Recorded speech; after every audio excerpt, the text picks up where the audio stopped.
Into the deadly plane crash in India. New at 10, we have learned the black boxes have been recovered, which will at least hopefully explain what caused the catastrophe that killed 246 people. And it really happened in minutes. The Air India Boeing 787 Dreamliner crashed into a neighborhood outside of an airport in the western part of the country, again, in just seconds here. Yeah, you may have seen it first right here on 10. So we're dealing with this just the next day. And this morning we heard from one of the passengers who somehow miraculously, don't even believe this happened, walked away from what you just saw. Only one. ABC's James Longman reports from Mumbai. James? The mood here is stunned disbelief. How could such a modern plane essentially just fall out of the sky? The NTSB is on its way here to India to help the aviation authority with this investigation, and through all this, one man survived. An urgent investigation is underway this morning to determine how an Air India jet carrying 230 passengers and 12 crew crashed just after takeoff, killing everyone but one on board. Stunning video filmed from a nearby building shows the jet ascend briefly before disappearing below the tree line, and then an enormous fireball.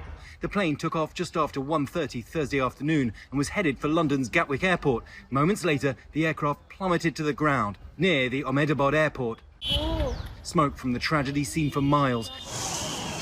Firefighters hosing down the smouldering wreckage. Part of the plane seen hanging out of the medical college it crashed into.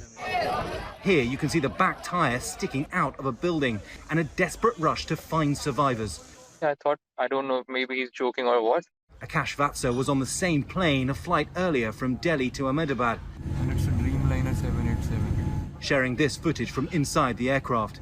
I was in so much of shock. My father, my friend, they were also like traumatized. Through the tragedy, miraculously, a sole survivor, seated in 11A, an emergency row seat.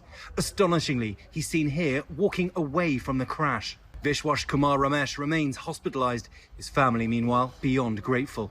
When he was on the runway, my dad called him and Vishwa said, "Oh, we're going to take off soon." And then literally like 2 minutes later, he video called my dad. As he crashed, he said, "Oh, our plane's crashed." All of that. I don't know where my brother is. I don't see any other passengers. I don't know how I'm alive, how I exited the plane. Although Ramesh was seated in that emergency row seat, experts say there's no safest seat on passenger planes. This is the first fatal crash involving a Boeing Dreamliner since it entered service in 2011. Aviation experts raising concerns about the engines after seeing the nose of the plane pointed up in the moments before disaster, pointing to an issue of thrust. These jets are built to be very carefully designed to not have something happen to the left engine if it happens to the right and vice versa. There's never just one cause, but this is going to be critical. Boeing has told ABC News they're ready to support the investigation. It's crucial information from the black box that will shed light on how this could have happened. Well, Ahmedabad Airport has now reopened. It could take months or years to establish what really happened here. The United States has vowed to help in any way it can. Guys.